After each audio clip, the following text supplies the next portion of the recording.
Shalom Bapak Ibu dan Saudara dimanapun kita berada pada saat ini.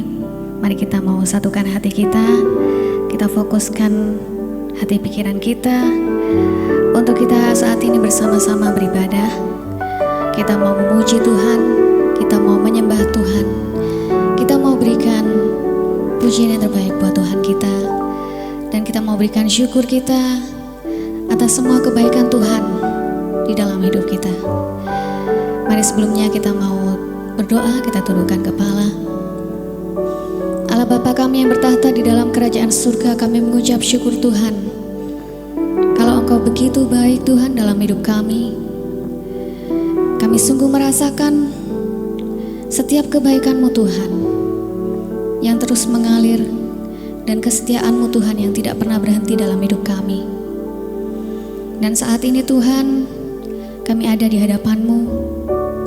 Kami ingin mempersembahkan Tuhan puji sembah kami kepada Engkau, sebagai bukti bahwa saat ini kami menyatakan bahwa hanya Engkaulah Tuhan, satu-satunya yang kami sembah. Yesus Tuhan yang ada dalam hidup kami. Terima kasih Tuhan, terima kasih ya Bapa. Saat ini Tuhan, Engkau memimpin peribadahan kami Tuhan dari awal, pertengahan sampai pada akhirnya. Dan biarkan saat ini Tuhan, urapan-Mu turun atas setiap kami. Terima kasih ya Bapa. Di dalam nama Tuhan Yesus kami siap mempersembahkan yang terbaik. Haleluya, amin.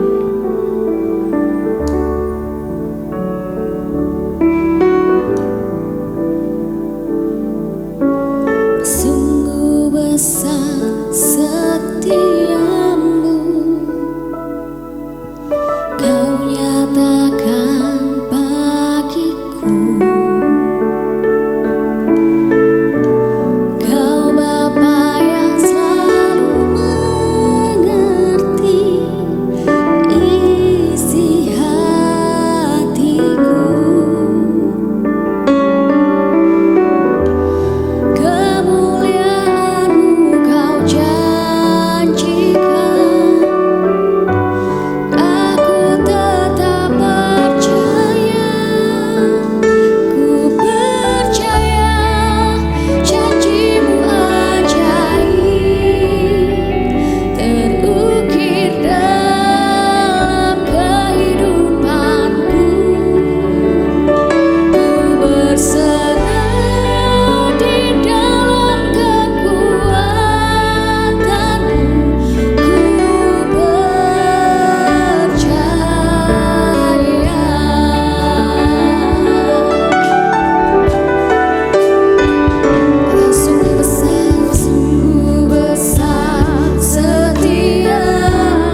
tetap percaya Tuhan, Engkau Tuhan Allah yang setia. Kami percaya Engkau Tuhan tidak pernah meninggalkan kami. Apapun kondisi kami Tuhan, kami tetap percaya bahwa Engkau Tuhan yang selalu beserta dengan kami.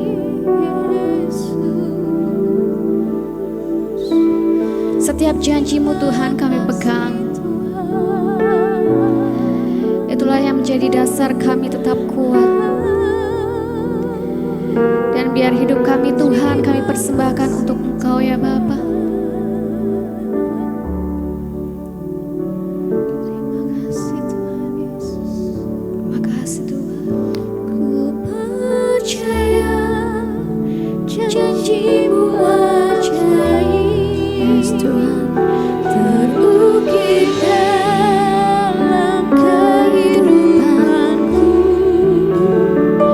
Ku berserah di dalam kekuatan-Mu.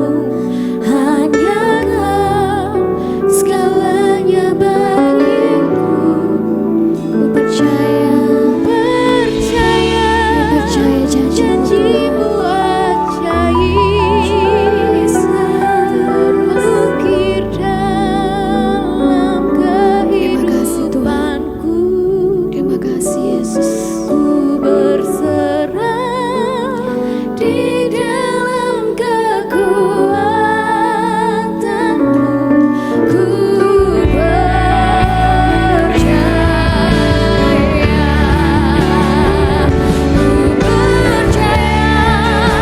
janji-Mu ajaib. Terukir dalam kehidupanku. Ku berserah di dalam kekuatan-Mu. Hanya Kau segalanya bagiku. Ku percaya janji-Mu ajaib. Terukir dalam kehidupanku. Ku berserah di dalam kekuatan-Mu. Ku berserah di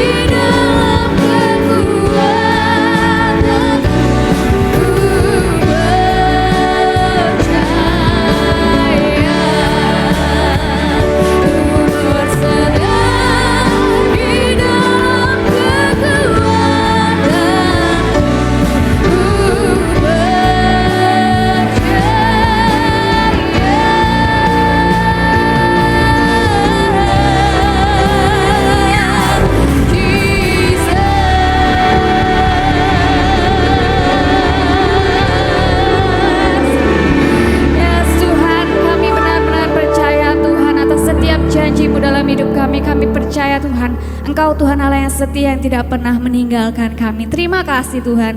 Terima kasih ya Bapa. Haleluya. Amin.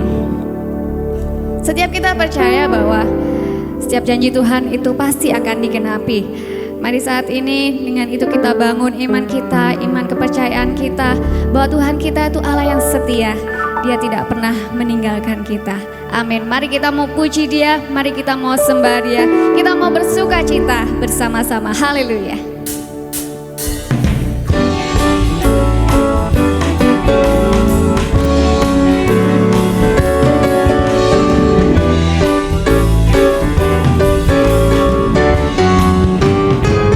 Bahwa Tuhan juga gunung batuku, bahwa Tuhan juga kota bentengku, bahwa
Tuhan Yesus itu sangat baik, amin. Tuhan Yesus itu benar-benar setia, dia tidak pernah meninggalkan kita. Dan saat ini dia pasti senang mendengar setiap pujian kita. Mari kita mau puji dia lebih lagi, katakan kita percaya saat ini.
daripada Tuhan, amin.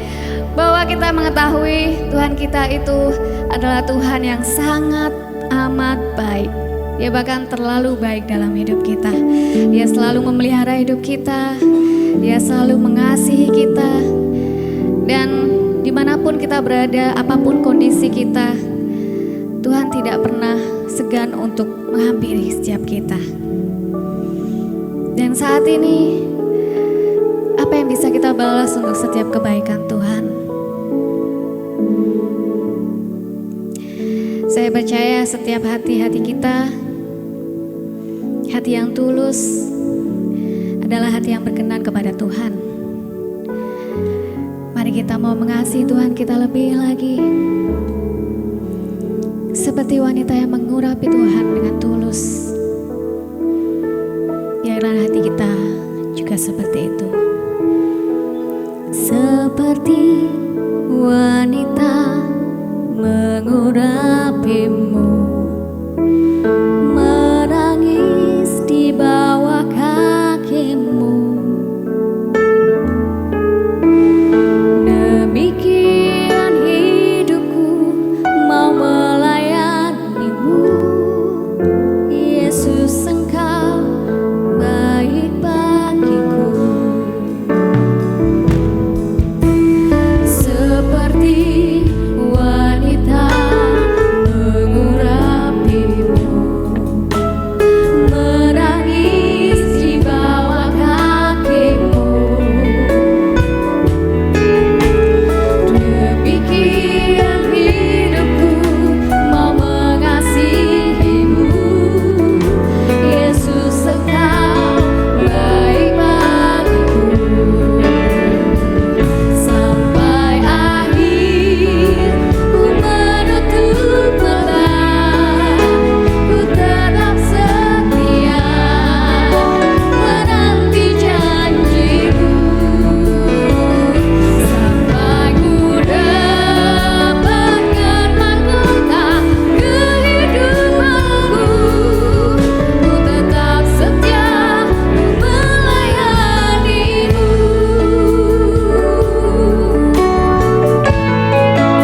Mari katakan bersama. Seperti wanita mengurapimu, menangis di bawah kakimu.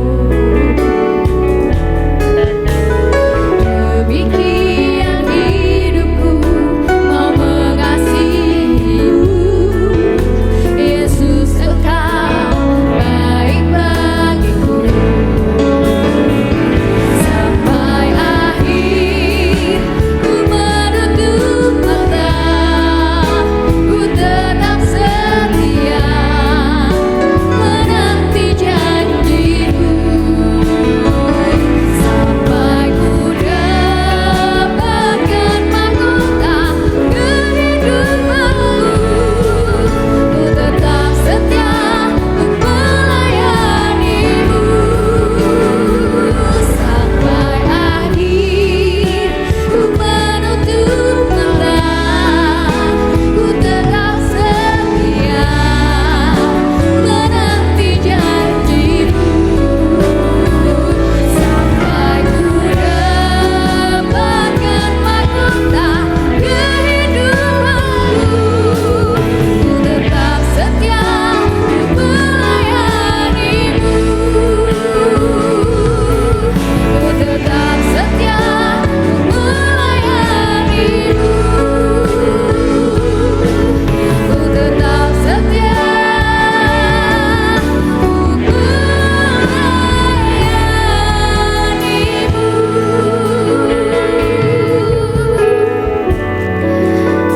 Mari setiap hati yang mengasihi Tuhan, kita siapkan hati untuk mendengarkan firman Tuhan.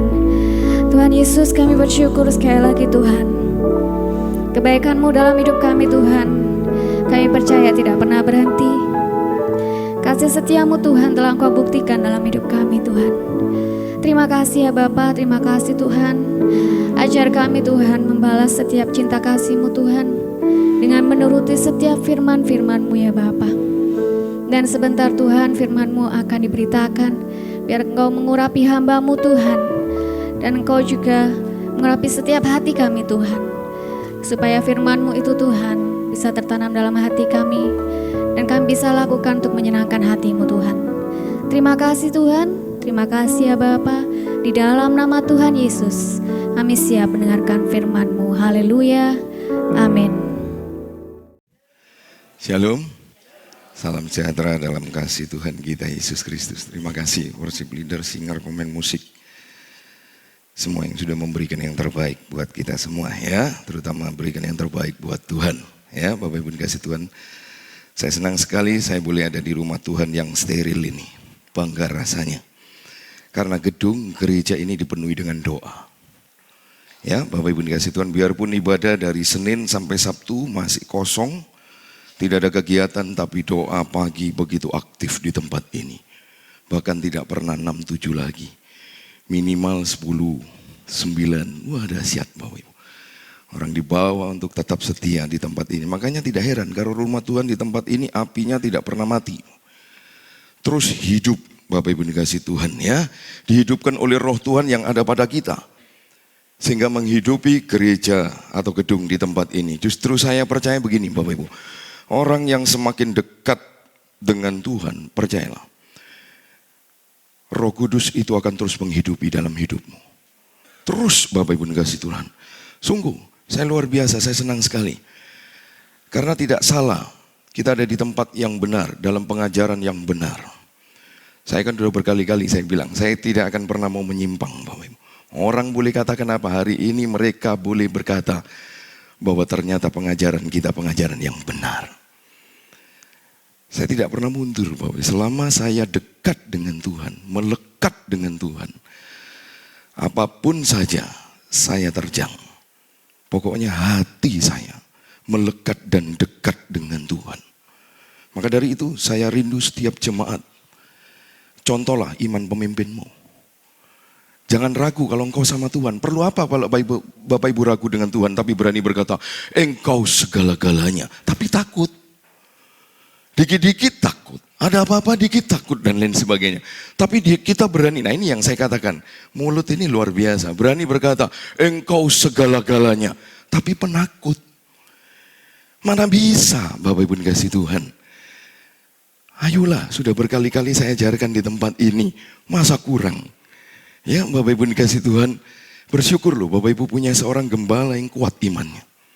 Bagaimana kalau saya posisinya lemah dalam kondisi saat ini, kondisi keadaan saat ini semakin tidak membaik. Makanya saya katakan, jangan pernah berharap dunia ini semakin membaik. Jangan pernah berharap, karena itu Alkitabiah. Mimpi kalau Bapak Ibu pernah berpikir bahwa dunia ini akan membaik. Oh tidak, saya yakin dan percaya saya tetap pegang kebenaran firman Tuhan. Dunia tidak semakin membaik. Hanya manusia rohani yang semakin baik dan semakin benar di hadapan Tuhan. Maka dari itu Bapak Ibu dikasih Tuhan, ayo tetapkan, hidupkan api Roh Kudus yang ada pada kita. Jangan sampai apimu padam. Roh Kudus padam. Tidak ada kebenaran firman Tuhan lagi. Coba kita buka sekarang. Ayo kita buka Alkitab kita di dalam Injil Lukas. Injil Lukas pasal yang ke-12 ayat 49 sampai ayat 53. Sekali lagi Injil Lukas pasal yang ke-12 ayat 49 sampai ayat 53. Yang sudah dapat katakan amin. Bapak Ibu simak ayat ini baik-baik, saya akan membacakannya. Demikian firman Tuhan. Aku datang untuk melemparkan api ke bumi dan betapakah aku harapkan api itu telah menyala. 50. Aku harus menerima baptisan dan betapakah susahnya hatiku sebelum hal itu berlangsung. 51. Perhatikan. Kamu menyangka bahwa aku datang untuk membawa apa? Membawa damai di atas bumi. Bukan. Kataku kepadamu bukan damai, melainkan apa? Coba, aneh. Saya lanjutkan ayat 52. Karena mulai dari sekarang akan ada pertentangan. Loh. Pertentangan antara 5 orang di dalam satu rumah. 3 melawan 1 dan 2 melawan 3. Ayat 53. Mereka akan saling bertentangan. Ayah melawan anaknya laki-laki dan anak laki-laki melawan ayahnya. Ibu melawan anaknya perempuan dan anak perempuan melawan ibunya. Ibu mertua melawan menantunya perempuan dan menantu perempuan melawan ibu mertuanya. Sama-sama katakan, amin. Tuhan Yesus memberkati kita semua. Bapak Ibu, perhatikan dari ayat ini. Kalau Bapak Ibu perhatikan dari ayat 49, coba perhatikan. Aku datang untuk melemparkan apa? Aku datang untuk melemparkan apa? Api ke bumi. Dan betapakah aku harapkan api itu apa? Telah menyala. Bapak Ibu, perhatikan ini baik-baik. Bapak Ibu harus tahu apa yang dimaksudkan api di sini. Api di sini adalah roh kebenaran. Roh kebenaran yang Yesus bawa. Dia lemparkan ke bumi dan diharapkan apa? Diharapkan api itu telah menyala. Dan tidak ada yang dapat menghalanginya. Bapak Ibu, saya sudah katakan tadi, semakin dekat kedatangan Tuhan yang kedua kali, maka seharusnya roh kebenaran, yaitu Roh Kudus ini harus semakin nyata. Makanya saya mau katakan pagi hari ini, gereja harus menghidupi kebenaran. Sekali lagi saya ulangi, gereja harus menghidupi kebenaran. Karena kebenaran itu adalah siapa? Yesus Kristus sendiri. Dia katakan, I am the truth. Akulah kebenaran. Jadi gereja saat-saat ini harus benar menghidupi kebenaran firman Allah. Karena begini Bapak Ibu dikasih Tuhan, semakin dekat kedatangan Tuhan yang kedua kali, kita semakin dituntut. Apakah kebenaran itu ada pada kita? Coba perhatikan baik-baik. Makanya semakin dekat kedatangan Tuhan yang kedua kali, kita harus menghidupi kebenaran. Karena orang yang semakin hidup dalam kebenaran, percayalah Bapak Ibu, engkau akan semakin sanggup membedakan mana lalang, mana gandum. Pasti Bapak Ibu dikasih Tuhan. Makanya ada timbul pertentangan. Sekali lagi saya ulang, semakin dekat kedatangan Tuhan yang kedua kali, gereja yang menghidupi kebenaran dan kita hidup di atas kebenaran, percayalah, kita akan semakin dapat membedakan mana lalang, mana gandum. Mana gereja yang benar, mana gereja yang sesat. Tidak ada cara lain, engkau harus hidup di dalam kebenaran. Kalau tidak hidup di dalam kebenaran Bapak Ibu, sulit, sulit. Karena Alkitab ini dahsyat Bapak Ibu. Orang yang tidak hidup dalam kebenaran saja bisa pakai ayat kok. Dan ayat-ayatnya pun masuk akal. Makanya saya berkali-kali bilang di mimbar ini, saya mau jadi pendeta Sefanya apa adanya. Ya ini saya. Kelemahan-kelemahan saya, ayo Bapak Ibu dukung dalam doa. Benar? Karena saya juga manusia. Tapi yang penting, saya mengerti kebenaran. Ini penting. Orang yang mengerti kebenaran, percayalah Bapak.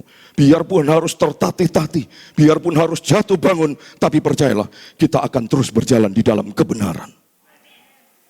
Coba perhatikan Bapak Ibu. Kebenaran itu adalah siapa? Terang Kristus.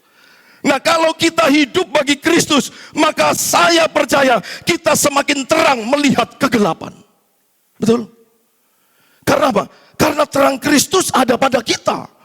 Anak-anak terang yang hidup di dalam kebenaran, percaya saya, kita akan semakin jelas melihat kumpulan orang-orang gelap.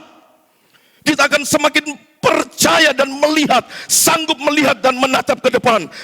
Kumpulan orang-orang gelap. Karena apa? Iblis akan mengumpulkan orang-orang gelap. Coba perhatikan baik-baik Bapak Ibu. Nah Bapak Ibu, bagaimana kalau kita tidak hidup di dalam kebenaran? Bagaimana kita bisa tahu kumpulan orang-orang gelap? Tidak ada cara lain. Kalau kita ingin tahu, berarti kita harus menghidupi kebenaran.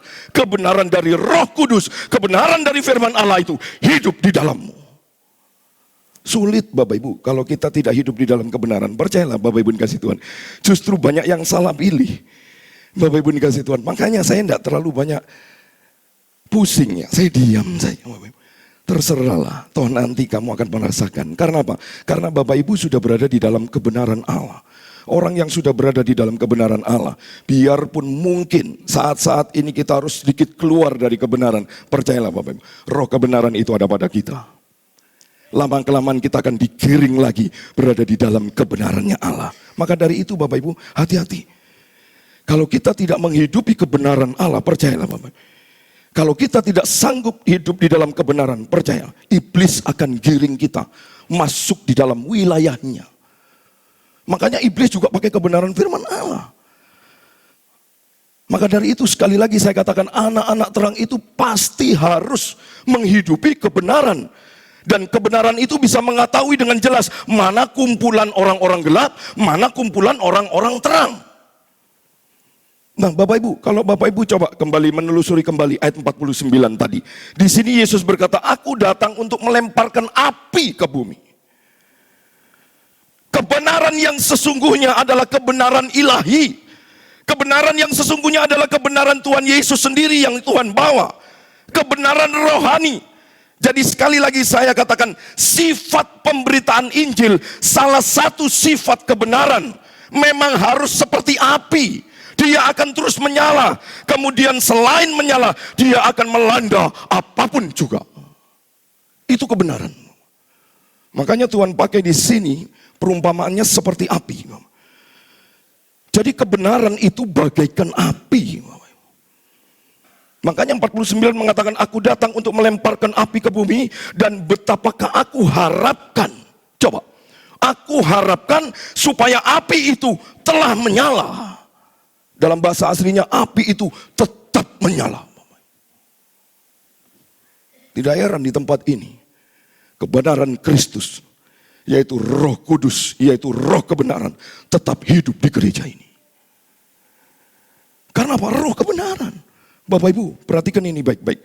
Kalau kita sungguh-sungguh mengerti kebenaran, kalau kita sungguh-sungguh sudah lahir baru, kalau kita sungguh-sungguh sudah menjadi milik Allah, salah satu keinginan Allah adalah kebenaran itu harus seperti api yang terus menyala. Bukan padam, bukan takut, khawatir dan lain sebagainya. Bapak Ibu, saya bilang dalam nama Yesus, saya bertanggung jawab atas jiwa-jiwa di tempat ini. Saya pikir apa tidak pernah mendoakan Bapak Ibu? Dalam nama Yesus. Sampai detik ini Tuhan memelihara kita. Kita dijaga, dilindungi, disertai. Coba kita lanjutkan kembali Bapak Ibu, ayat yang ke-50. Coba perhatikan baik-baik ayat yang ke-50, firman Tuhan berkata, aku harus menerima baptisan, dan betapakah susahnya hatiku sebelum hal itu berlangsung. Perhatikan ini baik-baik. Yesus menerima baptisan itu bukan karena Kristus berdosa. Ingat ini baik-baik. Sekali lagi saya katakan, Yesus menerima baptisan itu bukan karena Yesus berdosa, tetapi justru Yesus ingin membuktikan bahwa Kristus berasal dari Allah dan diutus Allah untuk menjadi apa? Agen pemurnian. Coba perhatikan baik-baik Bapak Ibu. Nah sekarang pertanyaannya buat kita semua Bapak Ibu, apakah Bapak Ibu sungguh-sungguh sudah menjadi milik Tuhan? Ingat ini baik-baik Bapak Ibu. Tuhan tahu loh siapa-siapa miliknya. Engkau tidak bisa melalui dengan pengakuan, tapi benar-benar muncul dari dalam hati bahwa engkau benar-benar mengasihi Tuhan, mencintai Tuhan. Sekarang Tuhan juga minta, mana buktinya? Beranikah Bapak Ibu mendemonstrasikan apa dengan Tuhan? Kalau Bapak Ibu telah menyatakan bahwa aku benar-benar menjadi milik Tuhan, ingat baik-baik, sekali lagi saya katakan, Tuhan tahu siapa miliknya. Lalu selanjutnya Bapak Ibu, perhatikan baik-baik. Apa maksudnya sebelum hal itu berlangsung? Maksudnya yang dikatakan kebenaran firman Allah sebelum hal itu berlangsung adalah apa? Kristus akan pergi ke Golgota. Dia akan naik ke atas kayu salib. Tapi sebelumnya dia harus mengalami penderitaan. Penderitaan yang amat sangat berat. Lalu kemudian Kristus naik di atas kayu salib. Dan kemudian pada hari yang ketiga dia bangkit. Bapak Ibu yang dikasihi Tuhan, ini yang harus dipahami, bahwa Tuhan itu sudah tahu persis apa yang akan terjadi. Dia tahu. Makanya dia berkata apa Bapak Ibu? Dia berkata, betapa susahnya hatiku sebelum hal itu terjadi, sebelum hal itu berlangsung. Yesus susah hatinya. Jadi Bapak Ibu, yang perlu Bapak Ibu garis bawahi begini, selama pelayanan Tuhan Yesus, tiap-tiap hari yang dia lewati, dia tahu kalau dia sudah semakin dekat menuju kepada salib. Makanya Tuhan berkata, betapa susahnya hatiku sebelum hal itu berlangsung. Bapak Ibu, Yesus mengungkapkan isi hatinya, betapa susahnya hatiku sebelum hal itu terjadi. Jadi sebenarnya Bapak Ibu, Yesus pun gentar juga karena dia juga sebagai manusia. Karena ketika di Getsemani dia diliputi seluruh kemanusiaan ilahi. semakin dekat di atas kayu salib, maka keilahiannya semakin jauh. Makanya kemudian Bapak Ibu, kemanusiaan ilahinya ketika tergantung di atas kayu salib, statement apa yang Yesus keluarkan? Lihat di Injil Markus. Markus pasal 15 ayat 34b saja. Coba, ini statementnya luar biasa. Karena itu tadi saya katakan Bapak Ibu dikasih Tuhan, waktu di Taman Getsemani, dia diliputi seluruh kemanusiaan ilahi. Tapi semakin dekat di kayu salib, keilahiannya tuh semakin jauh. Makanya keluar statement ini Bapak Ibu dikasih Tuhan ya. Injil Markus 15 ayat 40 ayat 34b. Ya, firman Allah berkata begini, Yesus berkata, Eloi, Eloi, lama sabachthani. Perhatikan baik-baik. Apa artinya? Allahku, Allahku, mengapa engkau meninggalkan aku? Coba Bapak Ibu. Karena ketika Yesus tergantung di kayu salib, dia adalah manusia sepenuh-penuhnya yang menanggung dosa seisi dunia. Coba Bapak Ibu. Nah sekarang Bapak Ibu dikasih Tuhan, kita akan perhatikan kembali ayat yang ke-51. Coba perhatikan baik-baik. Ayat yang ke-51. Dia berkata apa? Kamu menyangka bahwa aku datang untuk membawa damai di atas bumi. Bukan. Coba Bapak Ibu. Kataku kepadamu bukan damai, melainkan apa? Lu takut mau jawab. Melainkan apa? Melainkan apa? Pertentangan. Bapak Ibu, saya percaya kita semua yang ada di ruangan ini tidak rindu dengan pertentangan. Yang setuju dengan saya katakan amin. Semua kita pasti rindu damai. Natal pun juga tema-temanya adalah selalu damai. Kasih Allah, sukacita, damai sejahtera di bumi. Bapak Ibu dikasih Tuhan. Tapi pagi hari ini kita melihat satu ayat yang mengatakan apa? Bahwa aku datang bukan membawa damai. Coba. Melainkan membawa apa? Pertentangan. Sekali lagi saya katakan, semua orang pasti akan berkata, Yesus datang membawa damai. Karena dia adalah Raja. Yesus Raja damai. Apalagi lebih bagus kalau Yesus datang bawa dolar. Wah, itu jauh lebih bagus ya. Bapak Ibu dikasih Tuhan ya. Bawa damai Yesus sudah senang. Apalagi Yesus datang bawa uang. Wow, lebih keren Bapak Ibu. Tapi bagaimana dengan ayat ini? Ayat ini mengatakan dengan tegas loh. Bapak Ibu perhatikan baik-baik loh.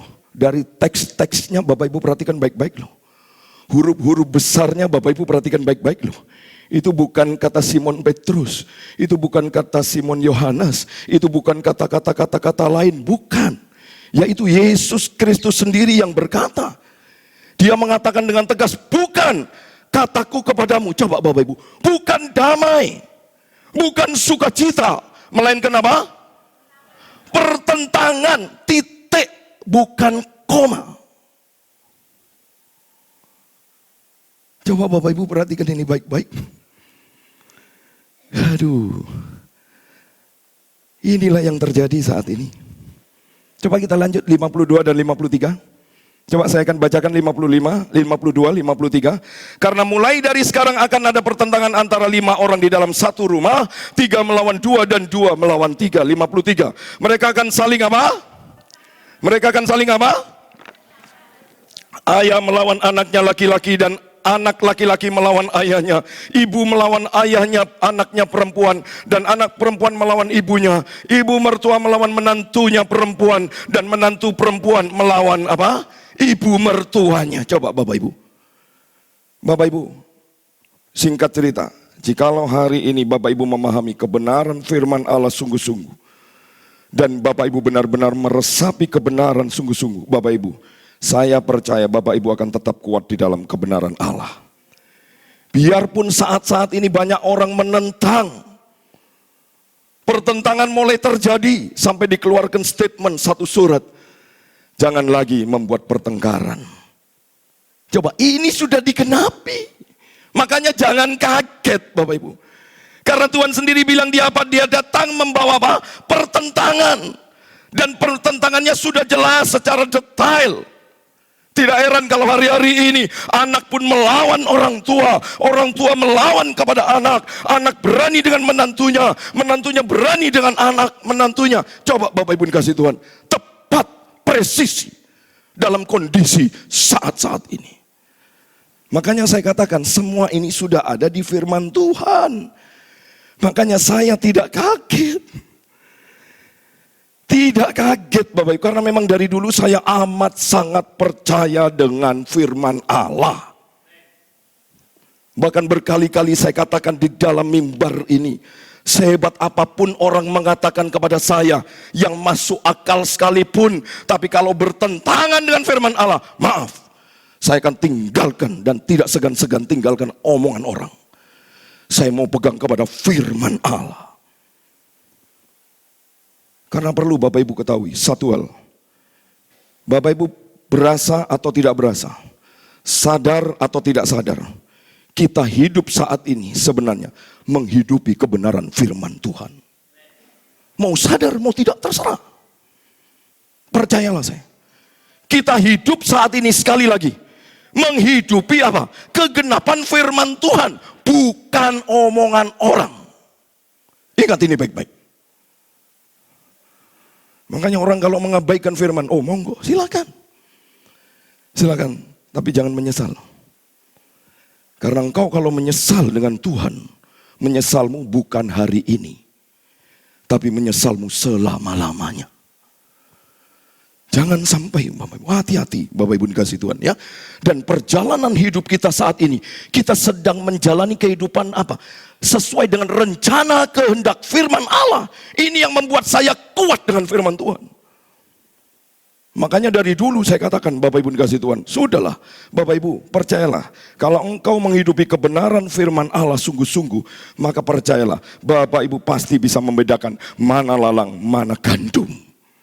Kita akan pasti tahu orang yang hidup dalam kegelapan, orang yang hidup di dalam terang. Disitulah apa? Teridentifikasi dengan jelas. Coba Bapak Ibu, makanya di hari Kamis saya katakan, kalau kita menyadari bahwa dosa telah mengikat kita terlalu dalam, dosa telah mencengkram kita terlalu kuat, dan kita ada di pusaran itu, lalu apa? Kita berusaha untuk terus melawan dosa dengan kekuatan Allah Roh Kudus. Percayalah, Bapak Ibu bisa merasakan keajaiban kasih karunia Allah. Coba perhatikan. Daripada orang yang tidak mau menganggap bahwa aku tidak berdosa, percayalah, orang yang menganggap aku tidak berdosa, berarti orang tersebut tidak akan pernah bisa merasakan kasih karunia Tuhan yang ajaib. Oh dahsyat Bapak Ibu. Maka dari itu Bapak Ibu dikasih Tuhan, perhatikan ini baik-baik. Hari-hari ini banyak sekali dan rata-rata orang percaya saat ini menuntut Allah di tengah masalah. Aneh. Kenapa mereka menuntut Allah di tengah masalah? Karena mereka pikir mereka belajar tentang Allah. Tetapi yang seharusnya adalah kita belajar kepada Allah. Di tengah-tengah masalah ini yang sedang melanda di dunia, bahkan Indonesia pun terkena dampaknya. Nah disinilah loh Bapak Ibu, kita seharusnya belajar kepada Allah di tengah masalah.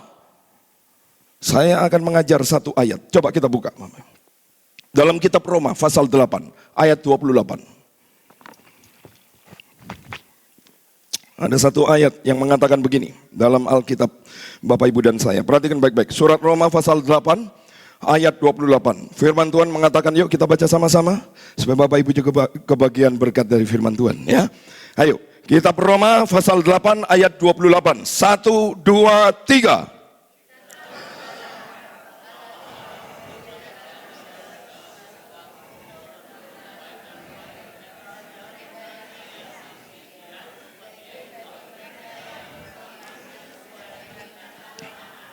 Coba perhatikan ayat ini baik-baik Bapak Ibu. Kita tahu sekarang bahwa Allah turut bekerja dalam segala sesuatu untuk mendatangkan apa? Kebaikan. Allah bekerja dalam segala sesuatu untuk mendatangkan kebaikan. Bagi siapa Allah turut bekerja? Halo? Bagi siapa Allah turut bekerja? Bagi mereka yang mengasihi Dia. bagi mereka yang sungguh-sungguh menghidupi kebenaran. Makanya Bapak Ibu, di doa pagi saya katakan, kita harus lahir baru. Dan orang yang lahir baru, orang yang sudah ciptaan baru, adalah mereka yang berada selalu di dalam Kristus. Coba perhatikan baik-baik. Dan orang yang di dalam Kristus, dia mengalami hidup yang baru, ciptaan yang baru. Ada Roh Kudus di dalam jiwanya. Roh Kuduslah ini yang terus memimpin kita untuk dapat bertahan dalam pengharapan. Memberi kepastian arah hidup kita yang baru dengan semua keputusan. Makanya keputusannya tepat. Ingat baik-baik Bapak Ibu. Saat-saat ini kita harus peka dengan sebuah keputusan. Hati-hati. Karena yang namanya keputusan ini sebuah pilihan. Pilihan perjalanan hidup kerohanian kita. Nah, kalau keputusan kita dipimpin oleh Roh, percayalah, pilihanmu pasti tepat. Pilihanmu pasti presisi. Kerohanian kita sehat, iman kita semakin terus bertumbuh, berkarakter Kristus, terus mengalir sukacita di dalam seluruh aspek hidup kita. Bapak Ibu, karena apa? Karena kita telah mengikatkan diri dengan Tuhan. Sehingga waktu kita semakin dekat dengan Tuhan, mengikatkan diri kita dengan Tuhan, percayalah, kita menjadi satu roh dengan Tuhan. Buka 1 Korintus 6 ayat 17. Coba perhatikan ayat ini. 1 Korintus 6 ayat 17. Tetapi siapa mengikatkan dirinya kepada siapa? Coba perhatikan baik-baik. Sekali lagi saya ulang. Tetapi siapa mengikatkan dirinya pada siapa? Pada Tuhan. Menjadi apa? Coba. Menjadi satu roh dengan Tuhan. Wow. Unity with Christ. Menyatu dengan Kristus. Mengikatkan diri kita dengan Kristus. Dan menjadi apa? Satu roh dengan Kristus. Coba Bapak Ibu. Wow, dahsyat ini Bapak Ibu. Makanya Bapak Ibu, di dalam surat Roma tadi, 8 ayat 28 tadi, bagian terakhir dikatakan apa? Bagi mereka yang mengasihi Dia, yaitu sesuai apa? Bagi mereka yang terpanggil, bukan dipanggil. Ingat ini baik-baik. Bukan mereka yang dipanggil sesuai dengan rencana, bukan. Sekali lagi Bapak Ibu yang kasih Tuhan. Bagi mereka yang terpanggil sesuai dengan rencana Allah, percayalah. Apa yang dikatakan terpanggil itu? Tuhan yang menggarap. Tuhan yang mengerjakan. Beda dengan satu ayat yang berkata apa? Banyak yang dipanggil, sedikit yang dipanggil, bukan terpanggil. Ini beda. Orang-orang yang terpanggil sesuai dengan rencana Allah, percayalah. Kalau engkau sudah digarap oleh Tuhan, kalau engkau sudah diambil oleh Tuhan, engkau pasti mengasihi Allah. Orang-orang yang mengasihi Allah di sini, Allah turut bekerja dalam segala sesuatu untuk mendatangkan kebaikan. Sekali lagi saya ulang, Allah turut bekerja dalam segala sesuatu untuk kebaikan bagi mereka yang mengasihi Dia. Bapak Ibu, satu hal lagi yang perlu Bapak Ibu perhatikan. Ini penting. Kebaikan yang dimaksud oleh firman Allah ini, kebaikan menurut Allah. Ingat. Kebaikan versi Allah. Bukan kebaikan menurut penilaian kita. Bukan. Tapi kebaikan menurut versinya Allah, bukan kita. Nah, kalau begitu Bapak Ibu, kebaikan Allah yang seperti apa? Kita lanjutkan ayat 29. Coba kita baca sama-sama ayat 29. Ya, dalam surat Roma 8 ayat 29. Yuk sama-sama katakan. 1, 2, 3.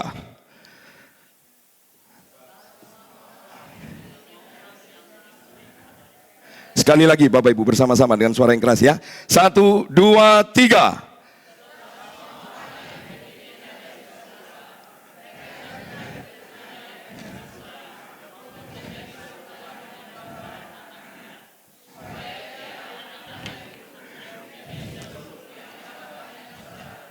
Coba perhatikan ini baik-baik Bapak Ibu.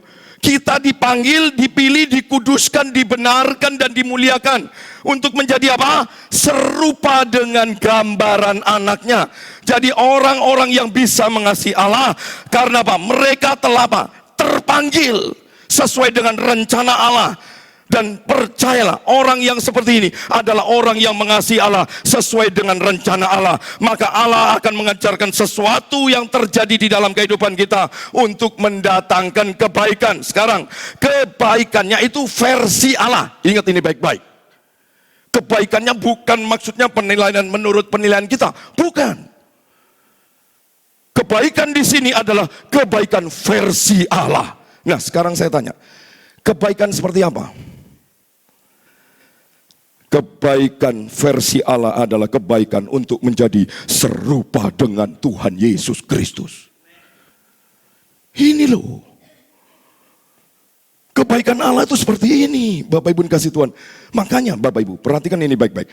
Ayat 29-nya tadi mengatakan bahwa semua orang yang dipilih oleh Allah, yang ditentukannya dari semula untuk menjadi serupa dengan gambaran anaknya. Inilah kebaikan versi Allah. Kebaikan menurut kehendak dan ketetapan Allah, bukan menurut penilaian diri kita sendiri, bukan. Kebaikan yang Allah maksud adalah menjadi serupa dengan gambaran anaknya. Ini kebaikan Tuhan. Nah sekarang Bapak Ibu yang dikasih oleh Tuhan, biar Bapak Ibu tahu, surat Roma 8 ayat 28 tadi mengatakan mereka yang terpanggil. Ingat, mereka bukan mereka yang dipanggil. Kalau Bapak Ibu saya panggil misal kata ini, misal contoh. Pak, sini Pak, datang ke saya. Pasti Bapak Ibu yang datang tuh. Tapi ada dua kemungkinan, mau atau tidak, betul? Biarpun saya yang manggil belum tentu Bapak Ibu mau. Tapi kalau sudah terpanggil itu berarti Tuhan yang menggarap dia. Tuhan yang mendatangi dia.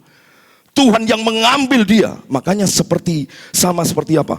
Waktu Tuhan Yesus memberi makan 5.000 orang lebih. Hanya dengan 5 roti, berapa? 2 ikan. Coba buka Alkitab kita. Injil Lukas 9 ayat 16. Coba buka ini Bapak. Ini terpanggil itu seperti ini. Coba Bapak Ibu perhatikan baik-baik ya. Injil Lukas 9 ayat 16. Saya akan bacakan. Dan setelah ia mengambil 5 roti dan 2 ikan itu, ia menengadah ke langit mengucap berkat. Lalu memecah-mecahkan roti itu dan memberikannya kepada murid-muridnya supaya dibagi-bagikannya kepada orang banyak. Nah Bapak Ibu perhatikan baik-baik. Ini sebenarnya ayat-ayat perjamuan kudus. Ayat perjamuan suci. Tapi ternyata ada 4 peringatan dari ayat ini. Yang pertama apa? Mengambil. Yang kedua mengucap syukur, mengucap berkat. Lalu yang ketiga memecahkan. Dan keempat apa? Membagikan. Saya sudah pernah katakan ini Bapak Ibu. Yang pertama, perhatikan baik-baik. Tadi di dalam surat Roma 8 ayat 28 di bagian terakhir mengatakan mereka yang terpanggil.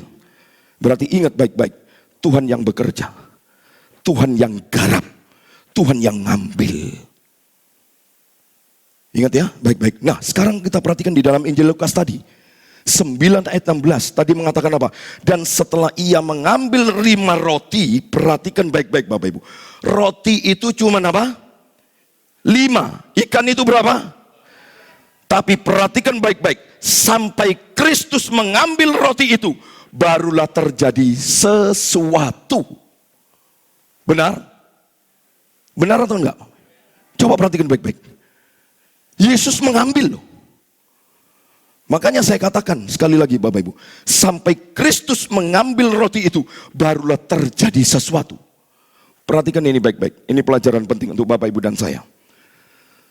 Sampai Tuhan mengambil kita, barulah kita orang-orang yang berarti di hadapan Tuhan. Harus diambil dulu.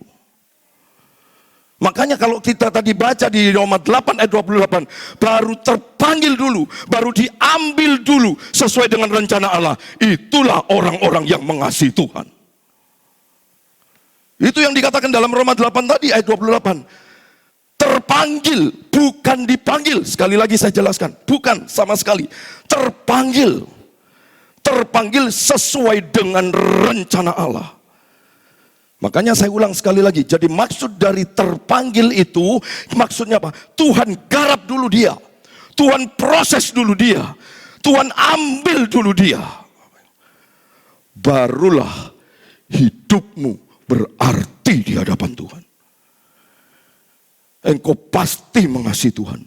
Kenapa saya bisa memastikan orang-orang bisa pasti mengasihi Tuhan? Karena begini, orang yang mengasihi Tuhan pasti taat.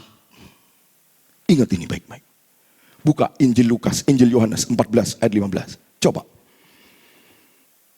perhatikan ini baik-baik, Mama. Orang yang mengasihi Tuhan pasti taat. Injil Yohanes 14 ayat yang ke-15. Coba saya bacakan demikian firman Tuhan.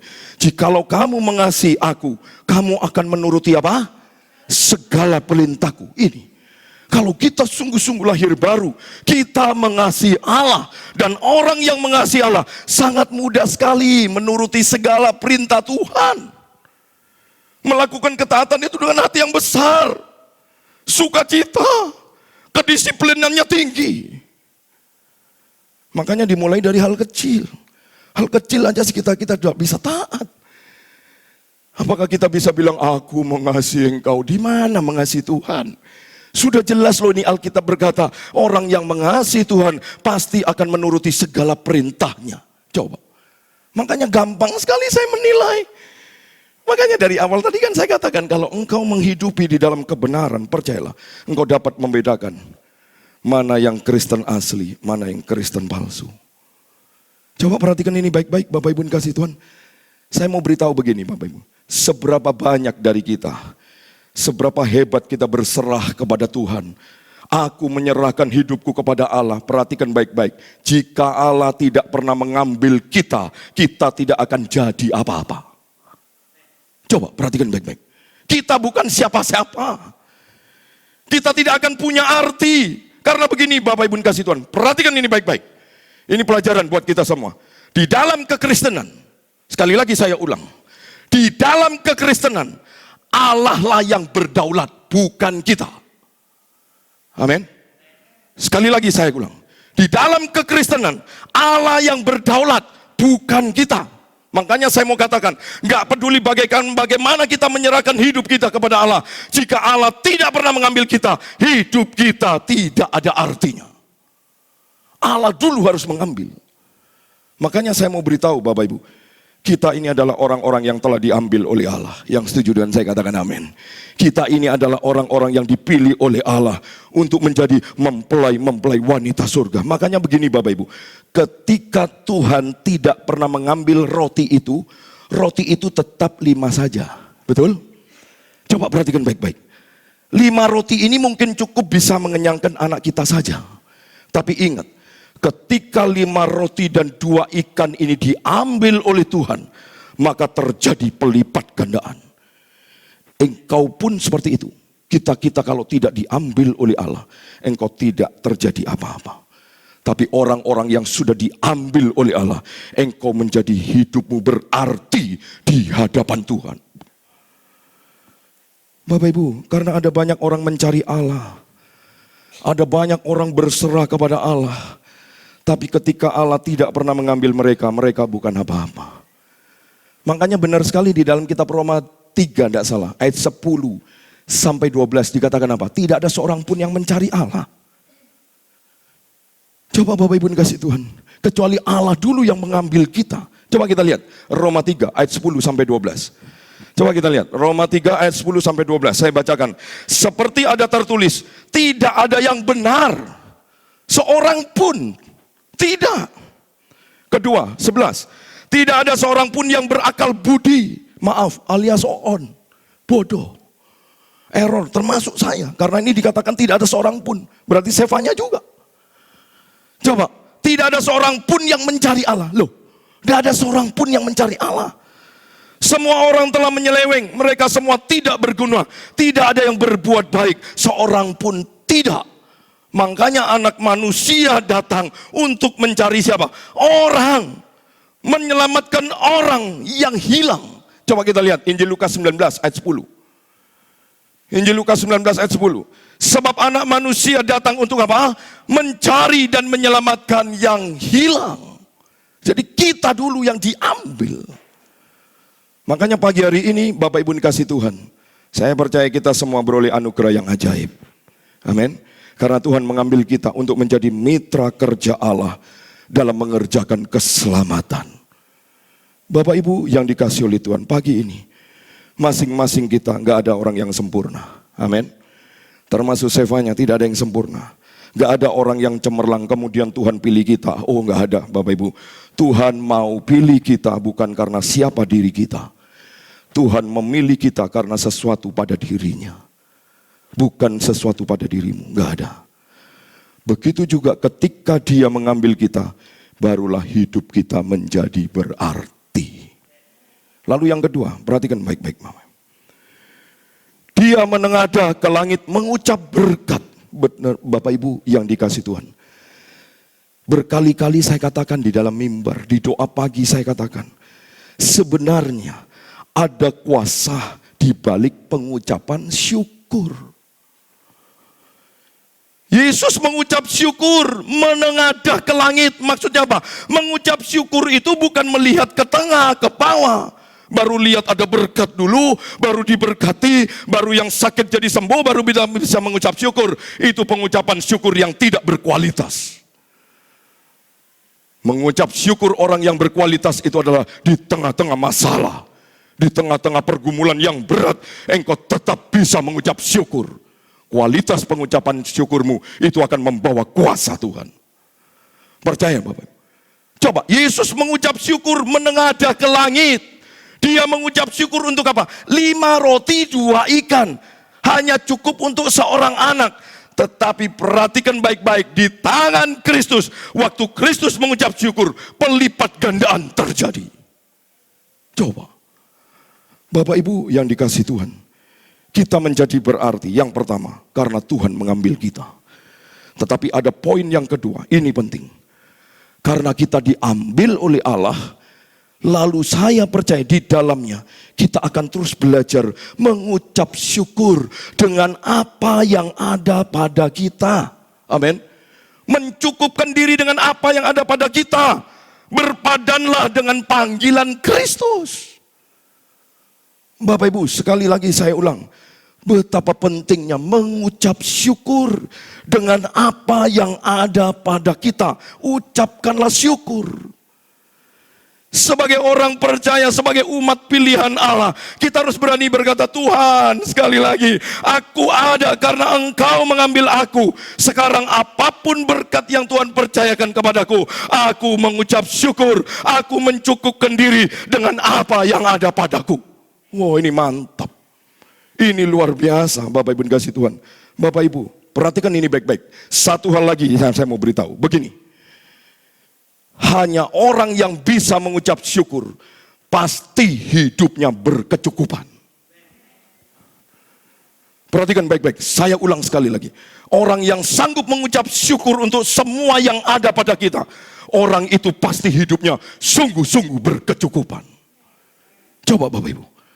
Tapi ketika seseorang tidak bisa mensyukuri dengan apa yang ada, dia pasti nggak pernah cukup. Seberapa besar hartamu, dia nggak akan pernah cukup.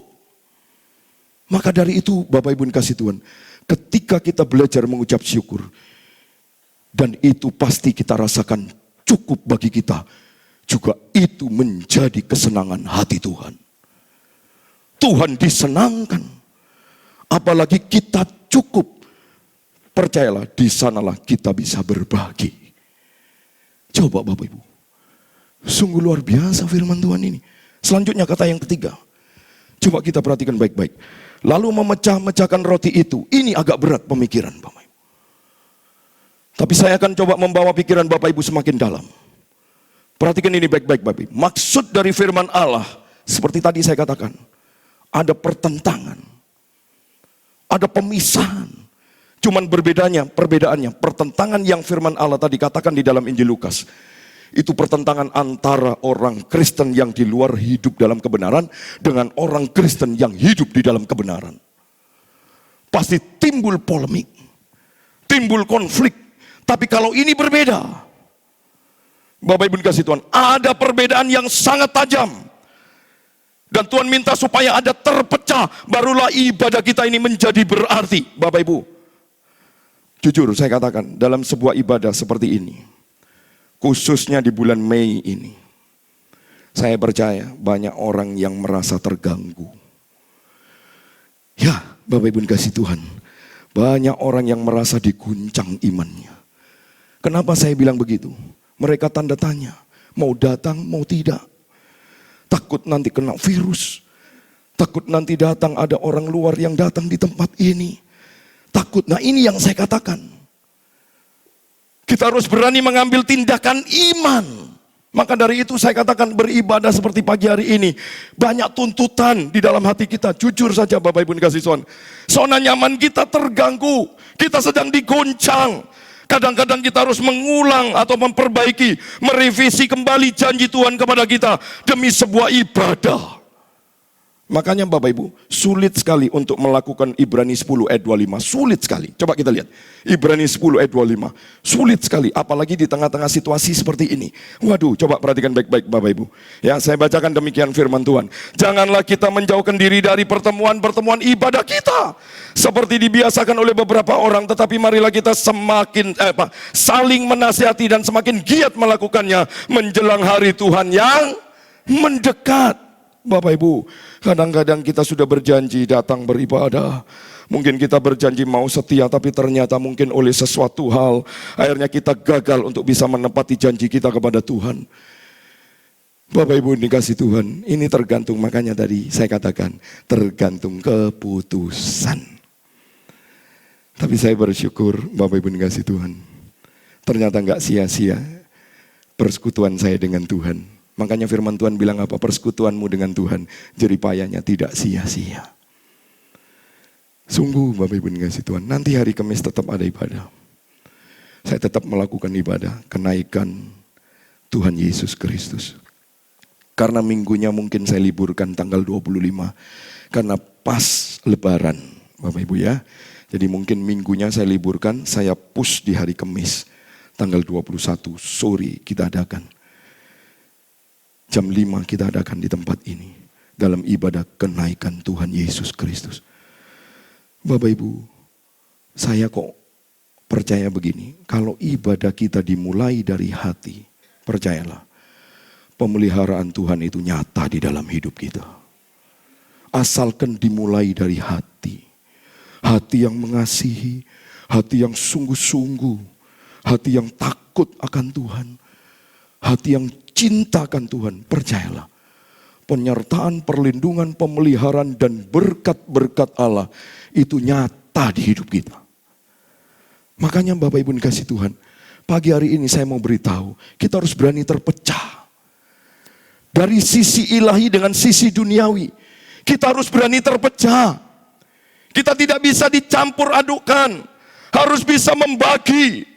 Kalau memang kau berkomitmen janji kepada Tuhan, percayalah, virus COVID-19 ada di tangan Tuhan. Makanya saya tanya beberapa minggu yang lalu, emangnya virus dengan Tuhan besar mana sih? Iya kan? Bingung saya. Apakah kira-kira ada yang lebih besar dari Tuhan? Wah, gak berani jawab semuanya, berarti masih ada. Wah, Bapak Ibu bertobat ya. Saya mau tanya sekali lagi, ada yang lebih besar dari Tuhan? Gak ada. Lah buat apa kita bernyanyi Yesus terlebih besar, ada virus gini semua. Bingung juga saya. Bukan berani, tidak. Roh tidak memberi keberanian. Tapi justru dalam ketakutan roh akan menguatkan kita. Roh bukan roh keberanian, gak ada. Memang saya ngomong begini, saya nanti dibilang, wah Pak Gun berani. Bukan. Justru iman saya semakin kuat. Justru ingin saya buktikan kepada Tuhan. Tuhan, imanku semakin diuji, semakin timbul seperti emas murni. Itu yang dikatakan Ayub. Ayub berkata begitu apa di tengah-tengah zona nyaman? Halo? Tidak. Ayub di tengah-tengah penderitaan yang sangat amat berat. Anaknya habis. Coba Bapak Ibu dikasih Tuhan. Belum keadaan kekayaannya habis ludes. Ayubnya sendiri bermasalah. Sampai Ayub berkata apa? Tuhan yang memberi, Tuhan yang mengambil. Terpujilah Tuhan. Ini dahsyat. Ini iman-iman yang luar biasa. Maka dari itu Bapak Ibu dikasih Tuhan, hati-hati loh. Kita harus berani komitmen dengan Tuhan.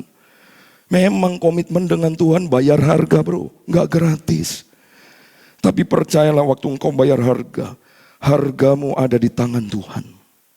Apa yang kau bayar itu sekarang ada di tangan Tuhan. Tuhan yang menentukan hidup kita, bukan virus. Saya katakan, cuman Tuhan punya banyak cara mengambil kita. Bisa lewat virus, bisa kecelakaan, bisa ini, bisa itu. Itu cara-cara saja. Tapi tetap umur kita ada di tangan Tuhan. Coba perhatikan baik-baik. Sekarang poin yang terakhir Bapak Ibu. Yang keempat. Kata yang terakhir yaitu apa? Lalu memecah-mecahkannya dan memberikannya kepada murid-muridnya supaya dibagi-bagikannya kepada orang lain. Bapak Ibu, waktu Tuhan Yesus perjamuan malam pasal 22 tadi, Yesus mengambil roti, mengucap berkat, memecah-mecahkan dan memberikannya kepada murid-muridnya. Kristus terpecah supaya dia apa? Bisa dibagi-bagikan kepada orang banyak. Ini terkait dengan poin yang ketiga. Memecahkan maksudnya apa Bapak Ibu? Jemaat Tuhan jangan terkungkung di sini saja. Engkau harus jadi berkat. Engkau harus menginjili orang lain. Perkenalkan Kristus Yesus yang ada di hidupmu. Beritakan Injil keselamatan. Jangan terkungkung terus di GBT. Terus di dalam ruangan ini. Sedangkan keluar kita tidak pernah menyampaikan kebenaran firman Allah. Memberitakan Injil keselamatan. Yesus Kristus Tuhan. Sebagai keselamatan kita. Kenapa kita tidak bisa memberitakan? Inilah yang Tuhan mau. Supaya dipecah. Maksudnya apa? Tuhan mengajak kita apa? Jadikan semua bangsa ini muridku. Maksudnya apa? Bawa semua bangsa ini mengenal siapa? Yesus Kristus Tuhan. Engkau jangan terus terkungkung di sini saja. Kalau keluar nanti berdebat sama orang-orang Kristen. Apa gunanya? Tugas kita ini bukan berdebat sesama yang seiman. Tugas kita ini memberitakan Injil di luar orang yang belum kenal Yesus Kristus sebagai Tuhan dan Juru Selamat. Ini tugas kita. Pernahkah kita berbagi-bagi? Pernahkah kita menyampaikan kebenaran firman Allah? Boro-boro menyampaikan firman Allah, diri kita sendiri aja tidak ada firman. Menyampaikan firman Allah bagaimana Bapak Ibu dikasih Tuhan? Coba, Kristus terpecah. Supaya apa? Supaya dia bisa dibagikan kepada orang banyak. Perhatikan baik-baik begini Bapak Ibu. Hanya sebuah ibadah yang memberikan pengorbanan yang tulus. Yang bisa dibagi-bagikan kepada orang lain. Makanya dimulai dari hati. Inilah kebaikan versi Allah. Dia rindu untuk apa? Untuk kita berani berbagi kasih kepada orang lain. Seharusnya gereja ini menjadi teori bagaimana melayani orang lain yang juga bisa menikmati kehidupan Kristus melalui kehidupan Bapak Ibu dan saya. Amin. Ayo Bapak Ibu dikasih Tuhan. Memang ini tidak mudah Bapak Ibu. Tapi kita harus belajar. Dan harus bisa. Karena pernah saya katakan begini. Tuhan Yesus tidak mungkin memberi perintah yang kita tidak mampu lakukan. Ingat ini baik-baik. Sekali lagi saya katakan, Tuhan Yesus tidak mungkin memberi perintah yang kita tidak mampu lakukan. Gak mungkin. Dia pasti memberi perintah yang kita bisa lakukan. Kalau andaikan dia memberikan perintah yang kita tidak bisa lakukan, percayalah Tuhan akan berikan kuasa kemampuan buat kita. Untuk kita bisa melakukannya. Maka dari itu Bapak Ibu dikasih Tuhan, ayo. Akhir-akhir ini Indonesia lagi berduka. Tapi kita sebagai orang percaya harus menjadi berkat bagi orang lain. Masa kalah dengan mereka-mereka. Luar kota dahsyat Bapak Ibu. Mengerikan. Mereka belum bisa kirim. Bukan karena nggak mau kirim. Bukan. Kehabisan beras. Berasnya habis. Saya kan sudah bilang. Ini sekarang disiarkan live. Saya kan udah bilang, dia akan kirim 2 ton sama 25 kilo 100 sak. Coba Bapak Ibu. Saya hitung-hitung, ya Bapak Ibu dikasih Tuhan, kalau dijadikan 5 kiloan, 100 sak 25 kilo, itu 2,5 ton. Berarti gereja di tempat ini akan menikmati beras 4,5 ton. Makanya jangan heran kalau gembalanya tambah gemuk. Karena berasnya luar biasa. Banyak di tempat ini, Bapak Ibu dikasih Tuhan. Coba perhatikan baik-baik. Orang tersentuh. Makanya harus apa? Harus terpanggil dulu. Harus dijamah Tuhan dulu. Barulah mereka mudah melakukan perintah-perintah Tuhan. Harus diambil dulu. Baru terjadi pelipat gandaan. Coba seperti 5 roti 2 ikan. Kalau andaikan Tuhan tidak ambil 5 roti dan 2 ikan itu, percayalah. 5 roti tetap menjadi 5 roti. 2 ikan tetap menjadi 2 ikan. Tidak akan terjadi pelipat gandaan. Terjadi pelipat gandaan. Terjadi kehidupan kita menjadi berarti di hadapan Tuhan. Kalau Tuhan sudah ambil kita. Tuhan sedang memproses, memperbarui kita. Percayalah. Apa yang Tuhan perintahkan, kita sangat mudah melakukannya. Bapak Ibu dikasih Tuhan. Sekali lagi, Indonesia berduka. Ayo. Jangan-jangan kita ini sebenarnya menjadi tangan-tangan penyalur berkat bagi mereka. Maka dari itu pagi hari ini lakukan firman Tuhan. Lakukan dengan setia. Kalau Bapak Ibu mungkin tidak bisa melakukan hal-hal yang lain. Bapak Ibu percayalah, Tuhan kasih kapasitas kita yang lebih. Bisa membantu dari hal tenaga, bisa membantu dari hal pemikiran, bisa membantu dari hal-hal yang lain. Ayo Bapak Ibu kasih Tuhan. Maka dari itu tadi saya katakan yang pertama, Tuhan harus mengambil kita untuk menjadi orang yang berarti. Maksudnya apa? Tuhan mengambil kita untuk menjadi mitra kerja Allah. Kedua, ada kuasa dari pengucapan syukur. Asalkan kita mengucap syukur bukan karena apa yang ada pada kita, bukan karena apa yang ada di depan kita. Maaf. Tapi karena apa yang ada pada kita, lalu kita naikkan ucapan syukur, menengadah ke atas, percayalah, di situ Tuhan akan beri hidup yang berkecukupan. Amin, Bapak Ibu kasih Tuhan. Ketiga, kita harus berani terpecah dari sisi ilahi dengan sisi duniawi. Dan ini tidak bisa disandingkan, tapi harus terpecah, terpisah. Dan terpisah yang kedua, terpisah dari panggilan Tuhan, harus Bapak Ibu jangan terkungkung di tempat ini terus. Jadi berkat. Dimanapun Bapak Ibu berada, ayo jadi berkat. Berbondong-bondong cari jiwa, kasihan, ini tugas kita, ini tanggung jawab kita. Karena kita orang-orang yang mengerti kebenaran. Harusnya orang yang mengerti kebenaran bukan hanya tinggal diam, blek ini saja. Tidak, tapi jadi berkat. Bawa satu jiwa, menangkan untuk kemuliaan nama Tuhan. Bapak Ibu dikasih Tuhan, saya belajar. Saya sudah lulus? Belum. Belum. Saya harus bertatih-tatih. Saya harus jatuh bangun. Tapi tetap ada usaha hati saya. Untuk terus membawa jiwa-jiwa mengenal Yesus Kristus Tuhan. Yang keempat, Bapak Ibu dikasih Tuhan. Ibadah, hanya ibadah yang memberikan pengorbanan yang tulus. Yang bisa dibagi-bagikan kepada orang lain.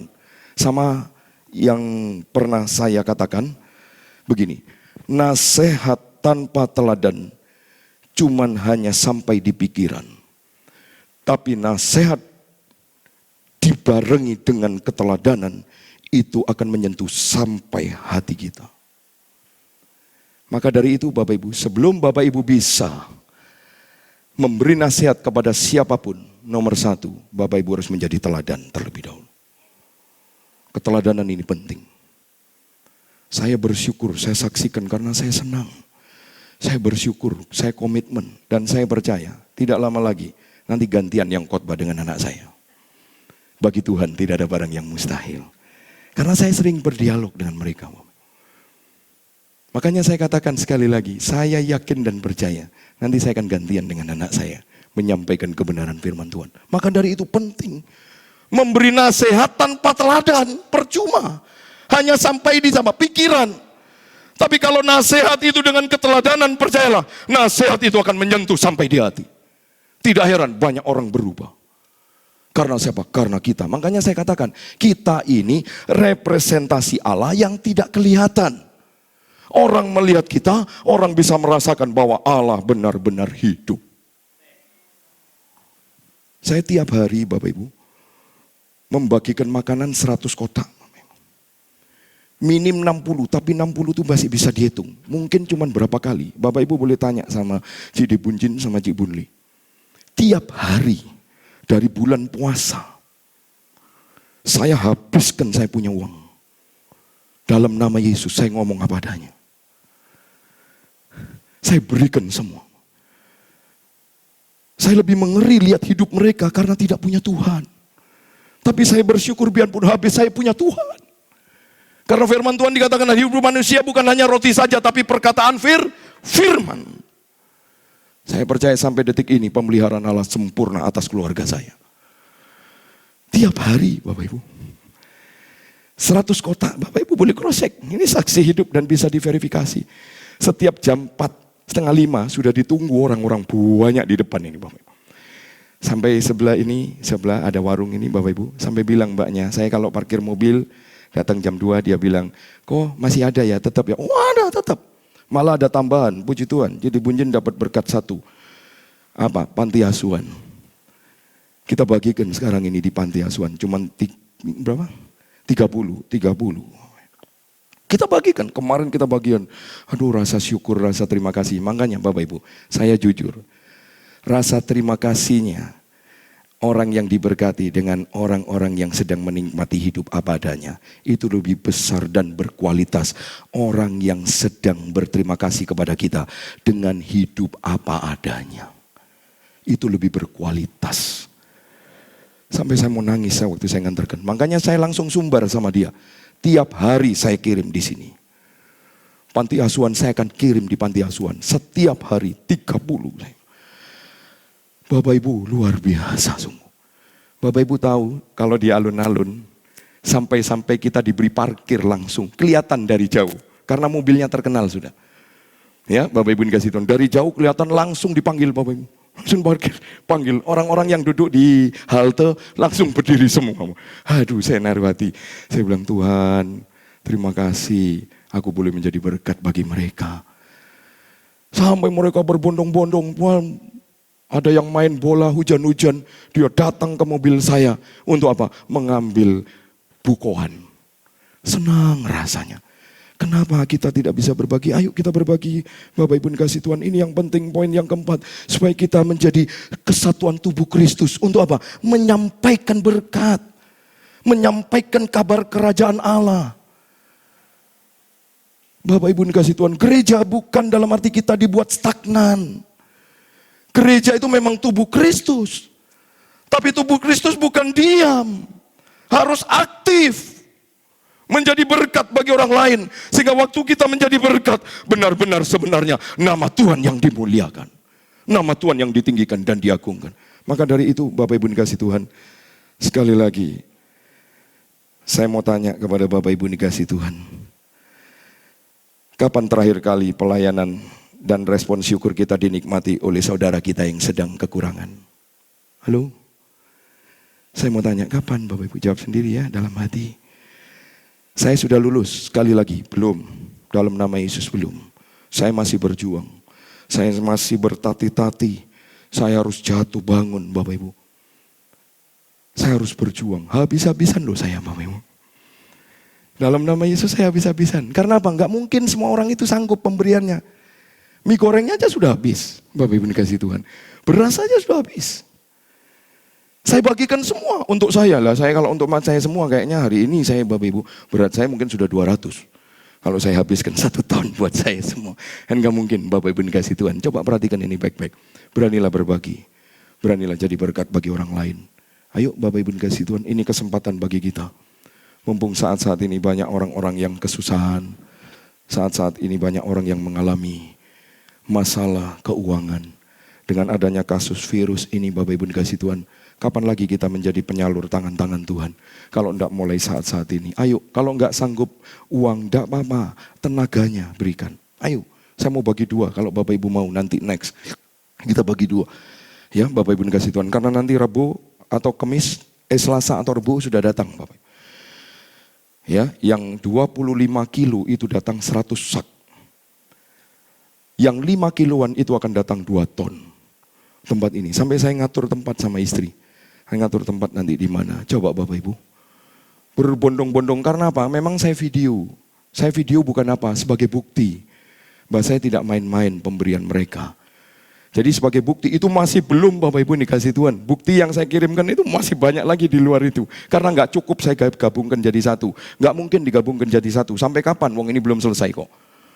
Bahkan teman saya sekaligus ini jemaat saya yang saya layani di Surabaya, Bapak Ibu. Dia akan bilang sama saya, dia sumber sama saya, setiap bulan dia mau kasih 1 ton beras. Tiap bulan Bapak Ibu dikasih Tuhan. Sementara COVID ini berlangsung, dia mau kasih saya 1 bulan itu 1 ton. Coba Bapak Ibu dikasih Tuhan, orang-orang berbondong-bondong luar biasa respon mereka. Maka dari itu hari ini yang baik yang mendengar dan melihat video saya, termasuk mungkin ada jemaat saya di Surabaya, saya mengucapkan banyak-banyak terima kasih. Percayalah, apa yang kau berikan semuanya itu untuk kemuliaan nama Tuhan. Biarpun masih mungkin secara keadaan belum terbalas, tapi setidak-tidaknya engkau berinvestasi di surga. Itu aja. Jadi 2 kasusnya, selain keadaan kita belum kelihatan, percayalah, engkau sedang berinvestasi di surga. Pemberian kita memang tidak seolah-olah seakan-akan ya cuman begitu-begitu saja. Tapi itu berarti di mata Tuhan. Bapak Ibu dikasih Tuhan, ayo tutup Alkitab kita. Setiap kita yang mendengar firman Tuhan, ayo lakukan firman Tuhan. Sama-sama kita berjuang, Bapak Ibu dikasih Tuhan, untuk menyelesaikan visi-visi Tuhan, yaitu mengerjakan keselamatan. Ayo kita berjuang untuk memuliakan Tuhan.